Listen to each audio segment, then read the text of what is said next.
lemos agora, no termo que nós absorvemos agora, a Bíblia está nos apresentando 2 versículos muito importantes para essa noite. O primeiro texto que nós lemos fala quando Davi, ele descumpre, ele causa uma transgressão. O que é transgressão? A palavra transgressão vem de transgredir. Ele comete um erro em transgredir uma lei que Deus tinha ordenado para os reis não levantar o censo, não contabilizar os homens em Israel. Pastor Wellington Labareda, por que Deus impediu com que os reis contassem, levantasse a numerologia de homens que tinha dentro do país de Israel? Quantas e quantas vezes que quando Israel ia para a guerra, quando Israel ia para a peleja, com um número bem menor de soldados, Israel vencia. Isso era a mão de Deus. Sabe por que o Senhor impedira Davi de contar o povo?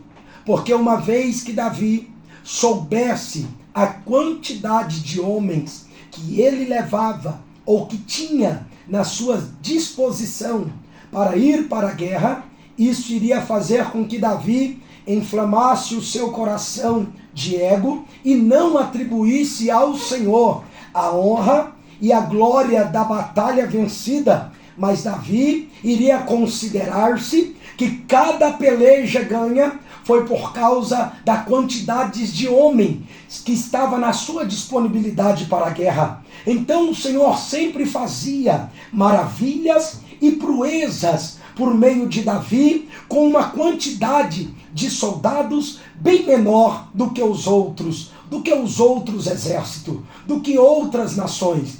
Ora, a Bíblia Sagrada nos diz aqui que Davi chama o seu capitão, o general do exército, pelo nome de Joabe.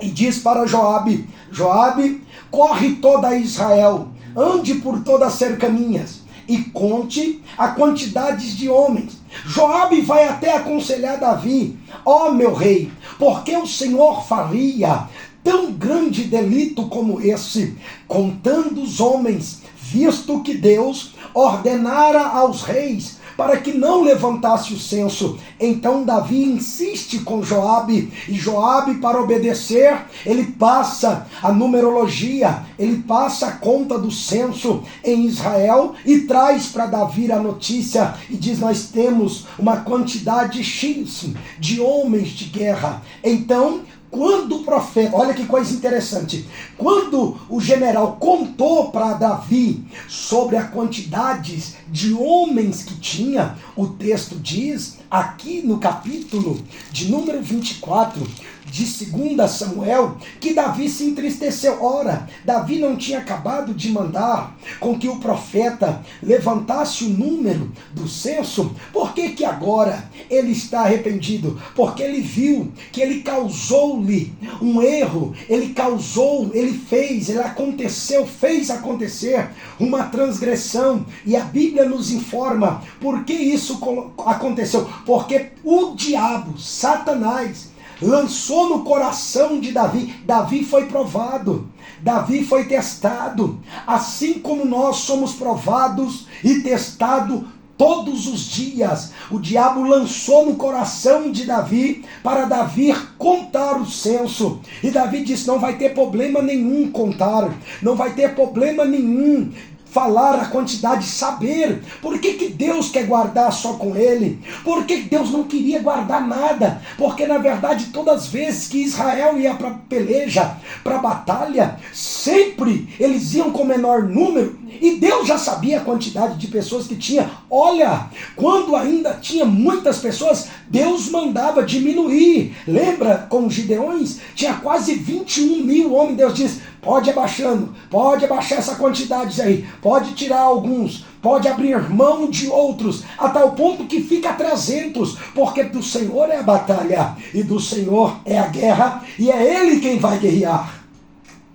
Ora, quando Davi tem a quantidade de homens, ele se entristece, porque ele viu que ele caiu no engodo de Satanás.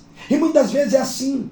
Por que o Senhor não veio durante... Olha aqui, preste atenção nesse mistério aqui. Por que Deus não veio durante a contagem e disse para Davi, manda Joabe parar? Por que Deus só agiu e falou quando terminou de contar? Porque o texto que nós lemos, quando chegou a notícia, tem tantos homens, chega também o profeta Gade. E a Bíblia diz que o profeta chegou nele e diz assim, olha, eu tenho 3 escolhas para ti. Que os seus inimigos te perseguem. Eu tenho 3 escolhas, ou que uma peste caia sobre o teu povo, ou que uma fome assola. Sabe o que Davi diz? Caia eu na mão de Deus, mas não na mão dos homens, porque eu sei que Deus é misericordioso. Davi então escolhe que uma peste de 3 dias, olha gente, fica comigo aqui, de 3 dias, caia sobre o povo. E aqui fica uma indagação. O que o povo tinha a ver com o erro de Davi, a desobediência de Davi? Mais de 30 mil homens de guerra caem na mão de Deus por causa de Davi. E a Bíblia diz que Deus enviou, segura agora esse mistério, que Deus enviou um anjo, e esse anjo ficou bem em cima da eira de Araúna. Gente, olha, vamos no céu, vamos dar uma visitada lá no céu para tentar conjecturar aqui, entender o que aconteceu. Olha Deus dizendo para um anjo, vai, eu te dou autoridade de morte. Olha que pesado. Estende a sua espada em direção a Israel, porque eu te dou um anjo. E a Bíblia diz que por 3 dias Davi escolheu essa peste, e o anjo estendeu a espada, e homens estavam morrendo em sequência de efeito dominó, caindo um por um. E foi morrendo homens, e Davi, quando olha para a eira de Araúna, o anjo está lá com a espada. Está do texto, irmãos, um anjo. Aqui tem um mistério. Olha como que é uma natureza angelical, irmãos. Quem tem misericórdia é Deus, irmãos, e os homens. Anjos são nossos conservos, servos de Deus para nos servir. Mas primeiro, eles obedecem à ordem do Senhor. Quando esse anjo chegou na eira de Araúna, está homens morrendo e ele não curva a espada, não, ele não embanha a espada, ele deixa a espada desembanhada. E Davi, quando vê aquilo, e aquela mortandade acontecendo, ele pega alguns bois e corre para a eira de Araúna. E a Bíblia diz que Davi viu o anjo. E Davi, por mais depressa, precisa de aplacar a ira daquele anjo, porque se dependesse daquele anjo, o anjo não parava. Porque um anjo, quando ele vem executar uma ordem de Deus. Por que no livro dos Hebreus, a Bíblia diz que os anjos pediram para pregar o Evangelho, apresentar-nos as boas novas, mas o Senhor impediu? Sabe por que o Senhor impediu? Porque imagina você, vendo um anjo pregar um Evangelho, olha aqui comigo, o anjo chegando em alguém, falando toda a história de Jesus, desde os céus até a sua morte, na cruz do Calvário. E aí depois no final, um anjo vai fazer, olha, presta atenção, o apelo para aquele cidadão. Quer aceitar o Senhor Jesus como único e suficiente Salvador? E aí o homem olha na cara do anjo e diz assim, não. Sabe por que Deus não permitiu? Porque o anjo lhe decepava na espada. Porque anjo não tem misericórdia, anjo segue a ordem de Deus, servos de Deus para nos servir. Então os anjos não puderam, conforme diz no livro dos Hebreus, pregar o Evangelho, está com essa responsabilidade de propagação do reino de Deus na terra. Porque se um homem fala um não na cara de um anjo, olha esse aqui lá na eira de Araúna, ele está matando, e não é anjo de morte não. Porque na verdade nunca houve anjo de morte, irmãos. Que morte não é um bicho, nem é um ser com capuz preto segurando uma foice, não. Morte na verdade é o seguinte, da vida. O que é vida? Vida é fôlego de vida, vida é respiração. E Deus soprou nas narinas do homem e ele se tornou alma vivente, fôlego de vida. O que é morte? É a falta do fôlego de vida dentro do ser humano. E eu sempre disse por aqui que o problema não é morrer. O problema é quem vem nos recepcionar depois da morte. Se fez o que era de Deus, cumpriu as vontades de Deus, mesmo fraco, fazia o que Deus mandava, buscava, não desistiu, não parou no meio do caminho. Quando o fôlego de vida sair de nós, o segredo não é morrer, porque morrer todo mundo vai. O segredo é quem vai nos recepcionar depois da morte. Isso é muito sério, isso é muito forte. É aqui que a gente entendemos o que é morte. Morte não é um bicho, não é um anjo. Morte é a falta do fôlego de vida. O segredo não é morrer, é quem vai vir depois para nos buscar. Ou é os anjos, ou é os demônios. Muito profundo isso daqui. Porque esse que estava na ilha de Araúna não tinha misericórdia não. Ele estendeu a espada, estava morrendo o homem, um atrás da outra na sequência. Davi correu, foi para a ilha de Araúna. Quando ele estava indo, Araúna disse: ei meu rei, onde tu vais? E Davi disse: onde tu vai? Aonde que tu vais, meu rei? Indo em direção da eira. E disse Davi: eu estou indo oferecer. Araúna tinha dado uma proposta para Davi: meu rei, se tu está indo ofertar um holocausto ao Senhor, pegue ali meu gado, meus servos, madeira e sacrifique ao Senhor. Sabe o que Davi disse para Araúna? Não, Araúna, muito obrigado, mas eu não oferecerei ao meu Senhor nada que de mim não custe alguma coisa. Olha que mistério. Olha que mistério. Sabe o que Araúna está dizendo?